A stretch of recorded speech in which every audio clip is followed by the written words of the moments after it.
दीपक जी, आपकी जो इन्फ्लुएंसर की जो जर्नी है, कैसे स्टार्ट हुई? सर मेरी ना ज़िंदगी बहुत टाइम से मतलब मेरे मन में था कि मैं कुछ अच्छा करूं और मैंने अपनी टीम के साथ 2020 में स्टार्टिंग की थी। मैंने आपके बहुत सारी वीडियो देखी तो उसमें आपकी पहले टीम काफ़ी बड़ी थी, अब आप अकेले दिखते हैं। हाँ, उसका रीज़न है कि धीरे धीरे सब लोग अपना करना चाहा सब लोगों ने, तो अलग हो गए सब लोग।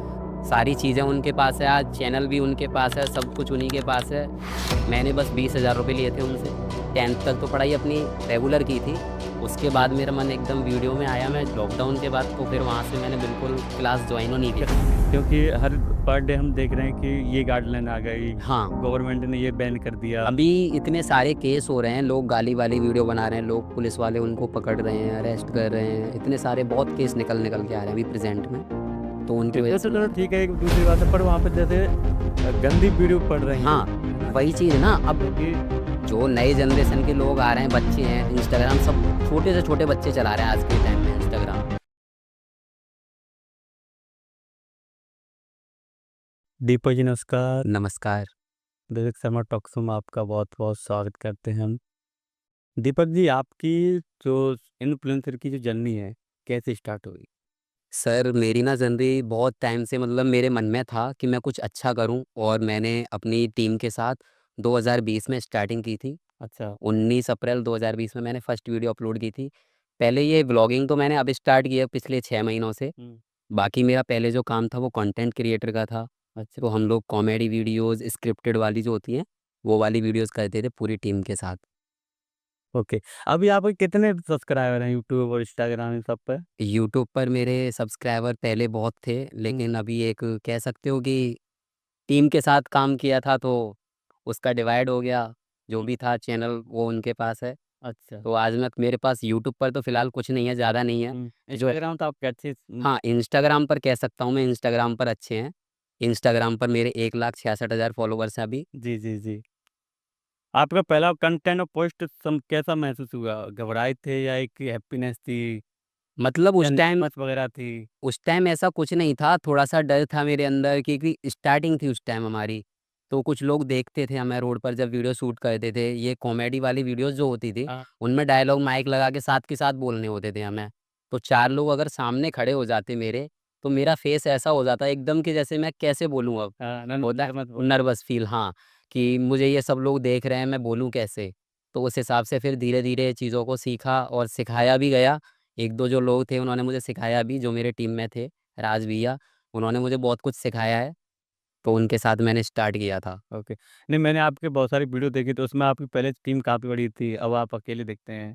हाँ, उसका रीज़न है कि धीरे धीरे सब लोग अपना करना चाहा सब लोगों ने, हुँ। तो अलग हो गए सब लोग। बाकी कुछ गलती सामने वाले की भी थी थोड़ी बहुत, और कह सकते हो जहाँ तक मेरी मुझे नज़र नहीं आती, लेकिन अपनी कमी हर किसी को नज़र नहीं आती।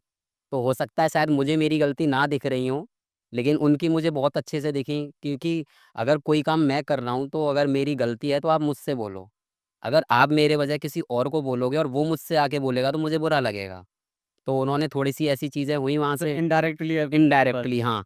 अगर मैं कोई काम कर रहा हूँ तो वो उसका क्रेडिट मुझे मिलना चाहिए कि दीपक ये चीज़ करता है। अगर तुम किसी को बोल रहे हो कि सब कुछ मैं करता हूँ, दीपक कुछ नहीं करता, जबकि दीपक कर सब रहा है। अगर फिर भी आप बोलोगे तो भाई बुरा तो लगेगा ना। तो वो चीज़ हुई, फिर मुझे लोगों ने बताया तो फिर वहाँ से मेरा मन एकदम उस बंदे से पीछे हट गया कि नहीं यार, अब इसके साथ करना ही नहीं है। तो वो चीज़ हुई, फिर मैं वहाँ से पीछे हट गया। मैंने खुद बोला कि अब आप लोग देखो भाई, मैं नहीं कर पाऊँगा। हालाँकि पार्टनरशिप में थी हमारा, मतलब 50-50 था जो भी था। सारी चीज़ें उनके पास है, आज चैनल भी उनके पास है, सब कुछ उन्हीं के पास है। मैंने बस 20,000 रुपए लिए थे उनसे। अच्छा। मतलब मेरा पेमेंट था, मैंने जो लगाया था, इन्वेस्टमेंट थी स्टार्टिंग में हमारी, वो 40,000 रुपए मैंने दिए थे। तो उन्होंने बोला जो लॉस है वो आधा-आधा होगा। तो मैं चलो कोई बात नहीं, मतलब 20,000 मुझे मेरे मिल गए। और उस बंदे के पास सारा सामान भी जितना खरीदा था, कंप्यूटर से लेके कैमरा वगैरह जो कुछ था, सब उन्हीं के पास है। मेरे पास कुछ भी नहीं है आज, मेरा अच्छा, इंस्टाग्राम के अलावा। बहुत कुछ है। हाँ, वो मेरी मेहनत है बाद की। मेहनत जी। हाँ, वो मेरी मेहनत है। ओके। दीपक जी, जब आप वीडियो बना रहे थे, कंटेंट क्रिएट कर रहे थे, तो आपकी फैमिली ने कितना सपोर्ट किया आपको? आपके दोस्त वगैरह कितने क्या था? मेरी फैमिली हमेशा से मुझे सपोर्ट करती है, स्पेशली मेरे मम्मी-पापा। मेरे मम्मी-पापा इतने अच्छे हैं कि मैं मतलब एक्सप्लेन नहीं कर सकता उनको, वर्डों में एक्सप्लेन कर ही नहीं सकता कभी। उन्होंने मुझे हमेशा से सपोर्ट किया है और हमेशा यही बोला है कि बेटा तू जो कर रहा है करो, अपना करो, कोई भी हमसे आके गलत ना बोले ऐसा काम करो। मतलब कोई भी हमसे कुछ आके ना बोले, ऐसा कभी कोई गलत काम मत करना। तो हम वही करते आ रहे हैं, बाकी बोला तो बहुत लोगों ने है, सब लोग ज़्यादातर पॉज़िटिव तो बहुत ही कम लोग बोलते थे, सब नेगेटिव ही बोलते हैं। और बोलने वाले आज भी बोलते हैं जिनको नहीं पता कि दीपक आज भी कुछ कर रहा है, वो आज भी बोलते हैं और कुछ लोगों के माइंड में है कि हाँ, दीपक अच्छा कर रहा है अब, पहले से। तो पहले तो मेरे सब लोग चाचा वगैरह भी खुद बहुत बोलते थे कि ये क्या लग रहा है, पढ़ाई-वढ़ाई इसने छोड़ दी है, क्योंकि मैंने 10th तक तो पढ़ाई अपनी रेगुलर की थी। उसके बाद मेरा मन एकदम वीडियो में आया, मैं लॉकडाउन के बाद तो फिर वहाँ से मैंने बिल्कुल क्लास जॉइन ही बंद नहीं की। कर दिया। क्लास क्लास बिल्कुल एक भी दिन नहीं गया, मैंने 12th डायरेक्ट एग्ज़ाम देने गया था मैं 12th के। हाँ, और राधा रानी की कृपा ऐसी रही कि बायोलॉजी थी मेरे पास, फिर भी पास हो गया, अरे वाह! बिना पढ़े। इतनी अच्छी कृपा रही कि ये भी ठीक था। फिर सब लोगों ने बोला, नाना जी वगैरह ये लोग भी बोलते थे कि फालतू की चीज़ों में पड़ा हुआ है, कुछ नहीं हो रहा है इन वीडियो से। लेकिन फिर अब धीरे-धीरे सबको लग रहा है तो कोई कुछ नहीं कहता। आज मैं अपना मस्त काम कर रहा हूँ। ओके। जब स्ट्रगल करता है तो बहुत सारे ताने सुनने हाँ, वही चीज़ बहुत लोगों ने बोला है, स्पेशली मुझे नहीं बोलते थे, लेकिन मम्मी-पापा को सबने बोला है और मुझे बहुत अच्छे से याद है किस-किस ने क्या-क्या बोला है। स्पेशली मेरे कुछ चाचा, मेरे 3-5 भाई हैं मेरे पापा वगैरह, तो चाचा वगैरह ने खूब बोला है पापा को कि क्या लगा रखा है, इससे बढ़िया तो कहीं जॉब करे, 10-5 हज़ार कमा के लाएगा, कुछ तो लाएगा, तुम्हें सहारा मिलेगा। ऐसे कर के लेकिन मेरी मम्मी-पापा हमेशा से बोलते तू जो कर रहा है वो कर, कोई दिक्कत नहीं है, हम तेरे साथ हैं, तू कर। हुँ। नहीं चलो वो तो एक फैमिली टॉर से था वो अब हिल गया। अब जैसे आप कोई कंटेंट डालते हो इंस्टाग्राम पे तो वहाँ पर जो गाली-गलौज आती हैं मतलब लोग हेट कमेंट डालते हैं उनको कैसे झेलते उनको मैं कभी पढ़ता ही नहीं हूँ कमेंट, बहुत कम। हो? अच्छा। मेरी आप अगर आईडी में जाके चेक करोगे, मेरी आईडी में आप जाके चेक करोगे, हुँ। तो मैंने ज़्यादा से ज़्यादा 1-2 कभी कमेंट का रिप्लाई किया हो तो किया हो, वरना मेरी इतनी सारी वीडियोज़ हैं, किसी का कमेंट का रिप्लाई नहीं होगा। मैं देखता ही नहीं कमेंट। नहीं जैसे आप किसी का आपने ब्रांड को प्रमोट कर रहे हैं, हाँ। तो वहाँ किसी की इन्क्वायरी आए तो वो उसको कैसे हैंडल करते हैं फिर आप? उसके लिए तो हम मैसेज रिक्वेस्ट वगैरह आती हैं या फिर मेल आते हैं हमारे पास। मेल आते हैं तो मेल तो चेक करते रहते हैं। लेकिन जो कमेंट आती है वीडियोज़ पर हम उनको कभी खोल के नहीं देखते, क्योंकि उसमें नेगेटिव भी आते हैं, पॉज़िटिव भी आते हैं। बहुत से लोग कुछ भी बोलते हैं तो उसे दे ध्यान नहीं देते इतना। अगर उन पर ध्यान देंगे तो हम आगे काम नहीं कर पाएँगे। मतलब जो कमेंट्स आ रहे हैं उसमें ध्यान मत दो नहीं तो वहीं ना दो। जो रहे हैं वो बहुत पीछे पहुँच जाएँगे। उसमें रीज़न ये है कि बहुत सी कमेंट नेगेटिव ऐसी आती है कि आपको बहुत पीछे ले जाके खड़ा कर देंगी कि यार ये तू क्या कर रहा है? मतलब पढ़ लिया तो पढ़ लिया तो। मतलब खुद से लगेगा कि मैं गलती कर रहा हूँ, हुँ। तो उस चीज़ को मैं पढ़ता ही नहीं। मैं जो कर रहा हूँ वो सही है। मेरे लिए सही है, सामने वाले के लिए चाहे कैसा भी हो, अपना-अपना एक अलग नज़रिया होता है देखने का। अगर आपको कोई चीज़ गलत लग रही है तो वो आपकी नज़र से है। मेरी नज़र से वो सही है तो सही है। हुँ।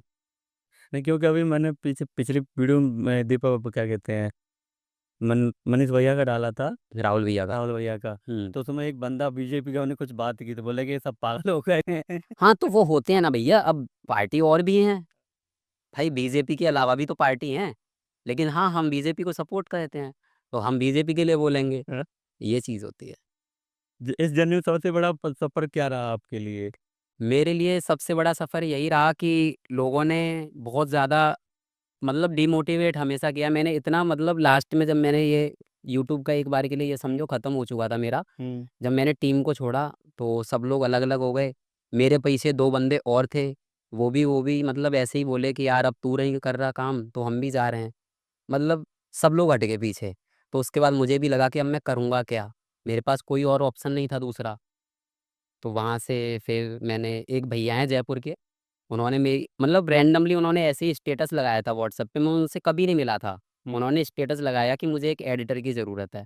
मैं एक एक्टिंग भी कर लेता हूँ, मतलब एक्टर भी कह सकते हो नॉर्मली और एडिटर भी कह सकते हो। बाकी जो मतलब ऑल-राउंडर कुछ भी करवा लो आप एक्टिंग की लाइन से रिलेटेड। ओके वीडियो वगैरह कुछ वीडियो वगैरह कुछ भी, कैमरा भी चला लूँगा, सब कुछ कर लेता हूँ मैं। तो ऐसा था, उन्होंने स्टोरी लगाई कि दीपक मुझे एक एडिटर की ज़रूरत है, तो मैंने उनको ऐसे ही मैसेज डाल दिया कि भैया मैं आ जाऊँ? मज़ाक में, जब मेरा सब कुछ खत्म हो चुका था, मैं घर पे बैठा हुआ था टीम को छोड़ के। तो उन्होंने बोला हाँ, आ जाओ, मैं सैलरी क्या दोगे? तो उन्होंने मुझे बोला कि 15,000 रुपए हम आपको दे देंगे और रहना-खाना सब कुछ हमारा रहेगा। तो मैं आगरा से जयपुर चला गया 6 महीने उनके पास। अच्छा, हाँ, मैंने वहाँ जॉब भी की। और वहाँ मैंने जो किया मैंने मेरे से हुआ एडिटिंग भी की, कैमरा भी चलाया और मतलब वो मेरी एक आज ये समझो इतनी अच्छी फैमिली है। मैं अगर अपना दूसरी पोस्ट दूँगा ना अपनी फैमिली के अलावा, तो मैं उनको दूँगा। वो लोग इतने अच्छे हैं। मतलब उन्होंने मुझे कभी ऐसा फ़ील नहीं होने दिया कि मैं जॉब करने के लिए यहाँ पर आया हूँ। अपने साथ अपने घर में रखा, भाभी, भैया सब लोग इतने अच्छे थे, बहुत मतलब एक अच्छे। फैमिली की तरह एक रखते हैं। फैमिली की तरह, हाँ। और ना कभी इस ऐसा कि दीपक ये तेरे पैसे हैं या ऐसा मतलब कभी नहीं हुआ। जब ज़रूरत हो तब बोल दो और कितना भी ले लो। आज भी मैं उनको कॉल कर दूँ कि भैया मुझे इतनी ज़रूरत है, तो वो आज कॉल करके दे देंगे। उनके अभी रिसेंटली इस फेसबुक पर 3 मिलियन फॉलोवर्स हैं अच्छा, और यूट्यूब पर 6 मिलियन एक चैनल पर हैं और 7 मिलियन एक पर हैं और फेसबुक वो इंस्टाग्राम पर भी भाभी के 1 मिलियन है। अच्छा, अच्छा खासा उनका रेवेन्यू जनरेट होता है, तो अच्छा खासा कमाते हैं वो लोग। ओके। अगर आपका वहाँ जाना सब मेरे हिसाब से आप एक सफलता की उस पर गए हुँ। क्योंकि आपको सब कुछ मुझे ये था ना कि मतलब मैं यहाँ रह के कुछ नहीं कर पा रहा था। हुँ, वहाँ मैं इस लाइन के अलावा कोई और काम कर भी नहीं सकता। हुँ, मेरे से नहीं होगा। मैं ये कर सकता हूँ, मैंने स्टार्टिंग से यही किया है। जी, पिछले 5 साल हो चुके हैं मुझे ऐसे करते-करते, तो मुझे लगता है कि मैं इससे ज़्यादा बढ़िया कुछ और नहीं कर पाऊँगा। तो मैं इसीलिए वहाँ गया कि मेरा इनकी वज़ह से मेरा भी चलता रहेगा अच्छा। और वहाँ किया भी था नहीं मैंने, चलेगा तो कम से कम कुछ सीख लूँगा। कुछ क्या सीख लूँगा हाँ, वहाँ से मैं सीखा हूँ ऐसी बात नहीं है, हुँ, कुछ चीज़ें थी। अब यहाँ कोई सिखाने वाला नहीं था इतना ज़्यादा अच्छे से, हुँ, तो वहाँ मुझे भैया ने सिखाया उन्होंने, बहुत सारी चीज़ें सिखाई। मेरी कमी थी जो उन्होंने बताई कि दीपक ऐसे नहीं ऐसे करो तुम, तो मैंने वो किया। उन्होंने हमेशा मुझे अपने छोटे भाई की तरह ट्रीट किया था, बहुत अच्छे हैं सच में। हुँ, और अब भी मैं हर बार मतलब 2-4 दिन बाद कॉल उनका आता रहता है कि हुँ, दीपक आओ, कभी घूम जाओ और मैं जाता भी रहता हूँ, मंथ में 1-2 बार मैं वहाँ होके आता हूँ और 2-2 3-3 दिन रुक के भी आता हूँ उन्हीं के पास। बहुत बढ़िया।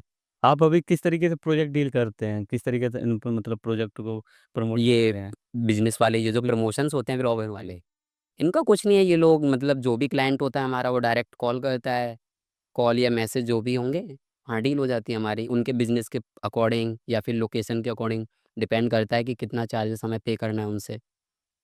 अभी वृंदावन का मेरा काम ज़्यादा अच्छा चल रहा है राधा रानी की कृपा से। हर हफ्ते में 2 बार हो सकता है तो 3 बार भी चक्कर लग जाए। वृंदावन आज भी मैं वृंदावन से ही आया हूँ। अच्छा, जी। बहुत बढ़िया। अच्छा जैसे भैया क्या कहते हैं जो नए-नए क्रिएटर्स आ रहे हैं हुँ, हुँ। और वो चाहते हैं आप जिनके 10-20 मैंने देखा है कि बहुत सारे लोगों के 10-20 50,000 वो ये कहते हैं बस फॉलोवर, फॉलोवर। वो भी अपने को इन्फ्लुएंसर कर रहे हैं।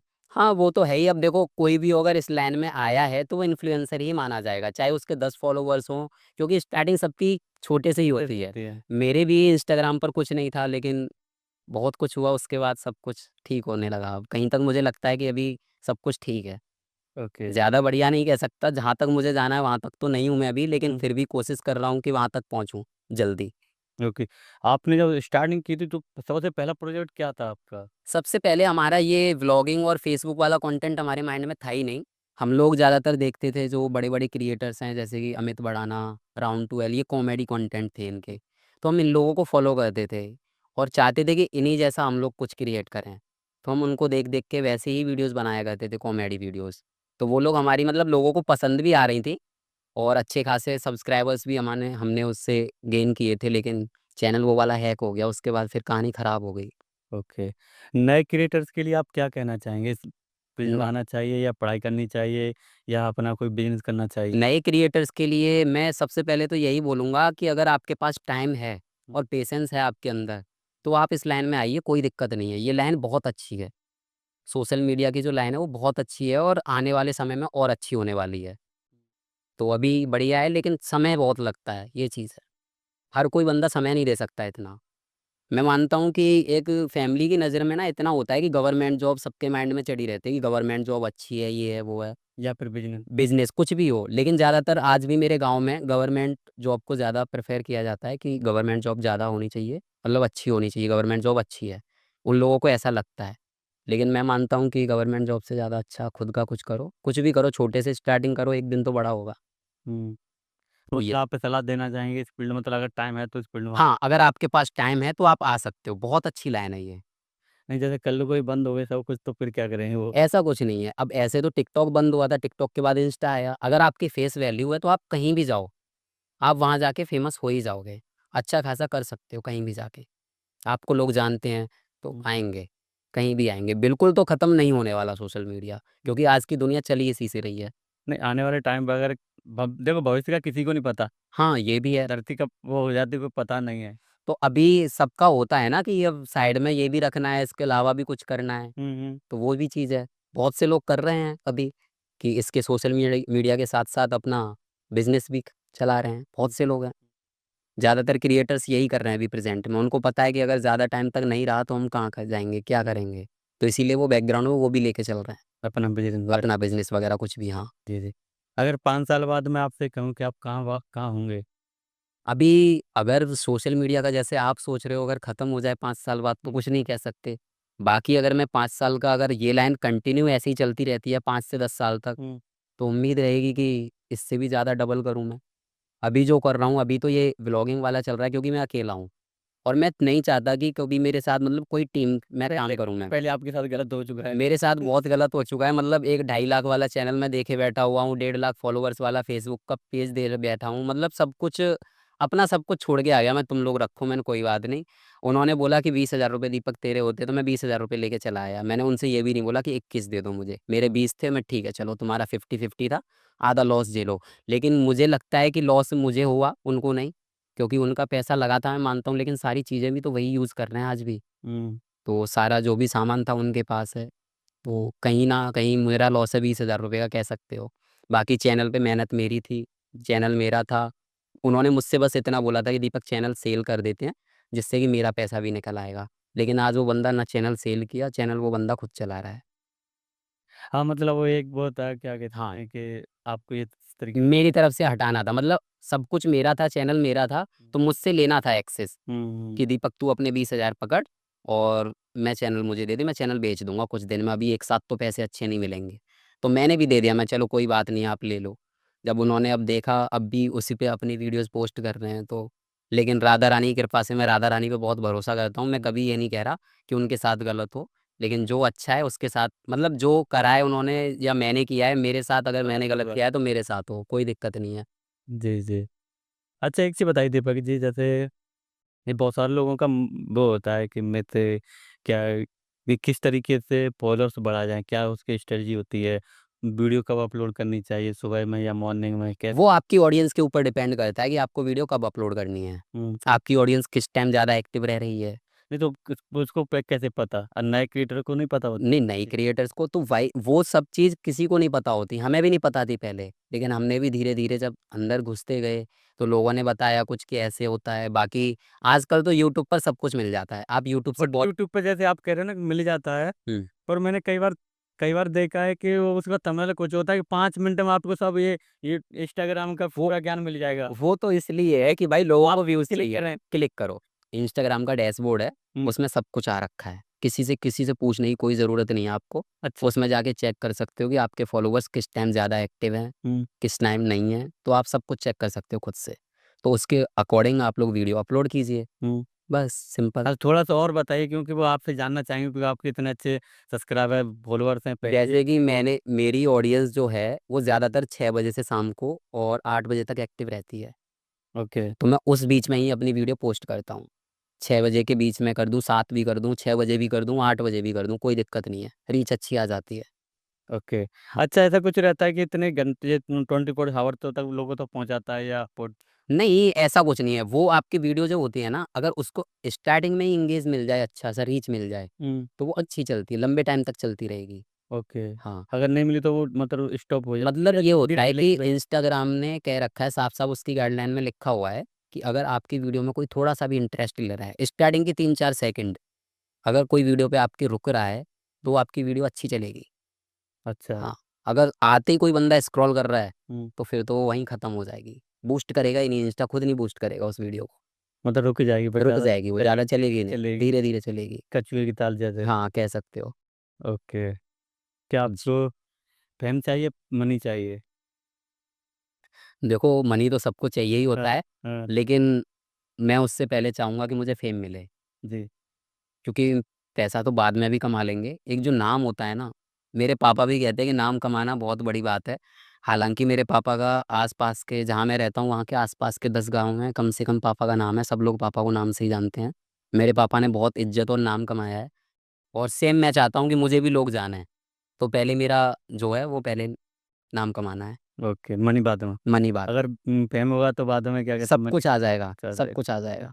आपके लिए इंस्टाग्राम या यूट्यूब कौन-सा सबसे बेस्ट लगता है कि मैं ये पोर्टल अच्छा लगता है? अभी जहाँ तक मेरा आइडिया है कि अभी फ़िलहाल तो मैं इंस्टाग्राम ही करूँगा, लेकिन आने वाले 1-2 साल में जैसे ही मुझे लगता है कि हाँ, मैं अब यहाँ कर सकता हूँ, तो मैं यूट्यूब पर भी जाऊँगा। मेरा मेन यूट्यूब रहेगा, क्योंकि इंस्टा का कोई भरोसा नहीं है, इंस्टाग्राम पर इतनी गंदगी आने लग गंदगी गई है, पड़ रही है जिससे कि तो वो उससे मुझे लग रहा है कि जैसे टिकटॉक गया था वैसे ही इंस्टाग्राम भी जाएगा। तो इसलिए मैं सोच रहा हूँ जल्दी से जल्दी कि यूट्यूब पर एक अपनी फेस वैल्यू फेस बनाई वैल्यू बनाई जाए धीरे-धीरे करके। क्योंकि हर पर डे हम देख रहे हैं कि ये गाइडलाइन आ गई, हाँ, गवर्नमेंट ने ये बैन कर दिया। अभी इतने सारे केस हो रहे हैं, लोग गाली वाली वीडियो बना रहे हैं, लोग पुलिस वाले उनको पकड़ रहे हैं, अरेस्ट कर रहे हैं, इतने सारे बहुत केस निकल के आ रहे हैं अभी प्रेज़ेंट में, तो उनकी वजह ये से तो चलो ठीक है, एक दूसरी बात है, पर वहाँ पे जैसे गंदी वीडियो पड़ रही हैं, हाँ, है ना? वही चीज़ ना अब क्योंकि जो नए जनरेशन के लोग आ रहे हैं, बच्चे हैं, इंस्टाग्राम सब छोटे से छोटे बच्चे चला रहे हैं आज के टाइम में इंस्टाग्राम। तो उन लोगों को क्या है अगर वो वीडियो गाली वाली उनके सामने आएगी तो वो भी गाली उन पर असर सीखेंगे, पड़ेगा। उन पे असर पड़ेगा। तो इस वजह से सारी चीज़ें मुझे लगता है ये बहुत ज़्यादा खराब हो रही हैं इंस्टाग्राम पर। कुछ चीज़ें सही हैं, कुछ खराब हैं। हर लोग या हर हो सकता है कि जैसे वो इंस्टाग्राम खैर ना बंद हो, बट जो इस तरीके से जो कंटेंट है, हुँ, हुँ। वो वहाँ पोस्ट ही नहीं होगा, हाँ, ऐसा हो जाए तो ज़्यादा अच्छा है। ऐसा ही होगा। ऐसा हो जाए तो ज़्यादा अच्छा है क्योंकि फिर क्रिएटर्स हम जैसे बच जाएँगे। क्योंकि जो यूथ है, क्योंकि जो इंस्टाग्राम, जो हुँ। फेसबुक और ये सब है, व्हाट्सएप है, ये लोग एक ही एक ही ओनर ओनर के हैं। हाँ, तो आई थिंक कि क्योंकि जैसे एआई यूट्यूब ने क्या किया है, जी, कंटेंट को हम कीमत बंद कर दिया। बंद कर देंगे। इस तरीके से वो भी इस पर कुछ काम किया जाएगा हाँ, कि ऐसा हो जाए तो और ज़्यादा अच्छा है। कंटेंट को वहाँ पर अभी इंस्टाग्राम पर तो सबसे ज़्यादा एआई गंदगी फैला रहा है। हुँ, एआई बहुत ज़्यादा काम खराब कर रहा है लोगों को। कुछ भी मतलब वो जो पता ही नहीं कि रियल वीडियो है या हाँ, वो है। मतलब कुछ भी चल रहा है ये समझो लोग बना रहे हैं और पोस्ट कर रहे हैं। बस उनको चाहिए व्यूज़। हुँ, हुँ, हुँ, हुँ। अच्छा, जैसे कोई आप शूट करते हैं तो मॉर्निंग में करते हैं या इवनिंग में? वो वीडियो की क्या उसकी स्ट्रैटेजी होती है कि वीडियो की स्क्रिप्ट के ऊपर डिपेंड करता है कि सीन किस अकॉर्डिंग अच्छा लगेगा, नाइट में या दिन में, उस अच्छा, अकॉर्डिंग शूट होता है। तो उसकी पहले से प्लानिंग की जाती हाँ, पहले से प्लानिंग की जाएगी जब आप स्क्रिप्ट राइट करोगे उस टाइम आपको देखना है कि ये व्यू मतलब ये वाला जो सीन है, हुँ, हम इसे किस टाइम में अच्छा क्रिएट कर सकते हैं, दिन में या रात में। ओके। जैसे किसी से आपसे कोई प्रोजेक्ट मिला तो उसकी पहले आप एक रैंडमली मतलब कि नहीं-नहीं चलो जाके काम कर लिया, पूरा प्लानिंग करके ही वहाँ नहीं, नहीं, निकलते हैं। प्लानिंग के साथ ही जाया जाता है अगर कौन-सा शूट कैसे फिर करना है? कैसे करना है। हमें सामने वाला अगर बोलता है कि भैया आप अभी कॉल आया और अभी शूट के लिए बुला रहे हो, तब तो कोई प्लानिंग हो ही नहीं सकती।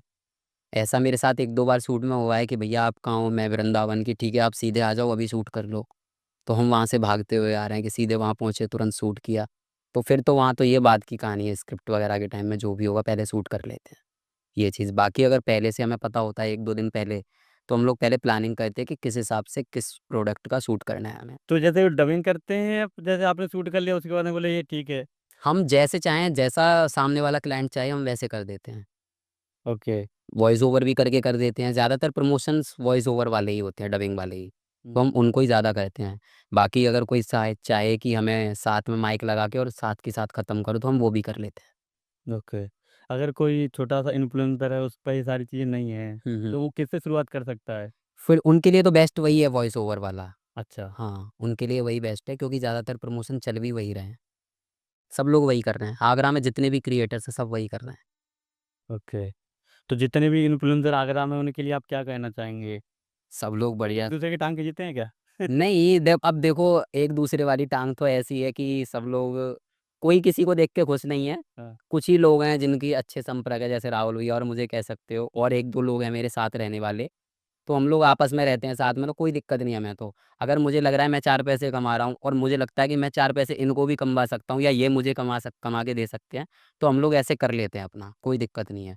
अब मानो आप ही हो अगर आप अपना प्रमोशन चाहोगे, तो आपने मुझे बोला, अगर 2 लोगों को और ले आओ साथ में, तो मैं राहुल भैया को भी साथ में ले आऊँगा कि आप इनका कर दो, इनसे करवा लो ऐसे करके तो हो जाता है हमारा। कुछ लोगों में ऐसी बॉन्डिंग बनी हुई है वो और बनी भी रहनी चाहिए। बनी हुई रहनी भी चाहिए, लेकिन बीच में कुछ लोग आते भी हैं कि तो वो तो कोई नहीं, आते रहेंगे, वो जाते रहेंगे, नहीं, तो आने वाले कुछ ऐसे आते हैं ना कि दीपक आया था तुम्हारे साथ चला गया, लोगों के बहुत सारे अभी बीच में क्या हुआ था कि मेरे जीजा जी हॉस्पिटल में एडमिट थे, तो मैं उस टाइम 15 से 20 दिन हॉस्पिटल रहा था उनके पास। तो राहुल भैया के पास आना-जाना मेरा बहुत कम हो चुका था, मतलब हुआ ही नहीं था एक भी दिन। तो उन लोगों को ऐसा लगा कि दीपक इनको छोड़ के चला गया। जहाँ ये लोग शूट में जा रहे हैं, वहाँ अगर कोई इन्हें मिल गया कि अब दीपक तुम्हारे साथ नहीं रहता, अब पता नहीं कहाँ घूम रहा है, अब वो बड़ा आदमी हो गया है। जबकि ऐसा कुछ नहीं था, लोगों को लगा ऐसा, तो कोई बात नहीं, मैं उनसे आज भी मिलता हूँ।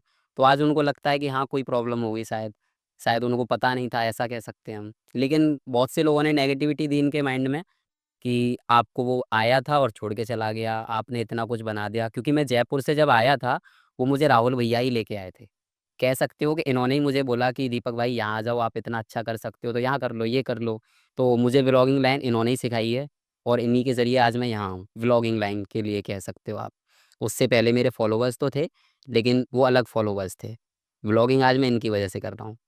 ओके, तो राहुल भाई आपको एक क्रेडिट दे रहे हैं। बिल्कुल। इन्होंने मुझे भाई बताया, मैं जयपुर था उस टाइम, आना मेरा एक और रीज़न था कि थोड़ा फैमिली वालों का भी फ़ोर्स था कि दीपक तू घर पे आ, और एक अपना पापा ने बिज़नेस, हमारा दुकान है, तो पापा ने बोला कि उसे तू कंटिन्यू कर यहाँ पे, और अपने साथ-साथ यहाँ खुद तू कर लियो वीडियो वगैरह जो भी करे। क्योंकि वहाँ रह रहा है, हमसे दूर रह रहा है, तो उन लोगों के कभी नहीं र मैं भी नहीं रहा था उनसे दूर कभी। तो हालाँकि लेकिन वहाँ भी मुझे कमी दूर फ़ील नहीं होती थी, मम्मी-पापा वहाँ सभी। सब लोग फैमिली थी, तो इसीलिए। तो उन्होंने फिर मैं लास्ट में आ ही गया। मैं उनसे मिलने जाता रहता हूँ मंथ में 1-2 बार आज भी। जी, जी। चलिए, आपने उनका ज़िक्र किया तो मैं उनसे, आप अगर उनसे हमारी बात हो तो कभी पॉडकास्ट में बुलाएँ उनको। बिल्कुल, बिल्कुल। अगर वो आगरा आते हैं कभी तो बिल्कुल। अ, चलिए, इस पॉडकास्ट में दीपक जी की हमने पूरी जर्नी, स्ट्रगल, उनके साथ कुछ ट्रेजेडी उसके बारे में, राहुल भैया जी के बारे में बहुत कुछ बोला इन्होंने, और नए क्रिएटर आ रहे हैं उनके लिए बहुत कुछ बताया है। तो इस वीडियो को ज़रूर देखें, जिससे लोगों को कुछ ना कुछ ज्ञान मिले, सीख मिले, बिल्कुल। और दीपक भैया की जर्नी को आप ज़रूर देखें। मिलेंगे किसी दूसरे पॉडकास्ट में, जब तक के लिए हरे कृष्ण।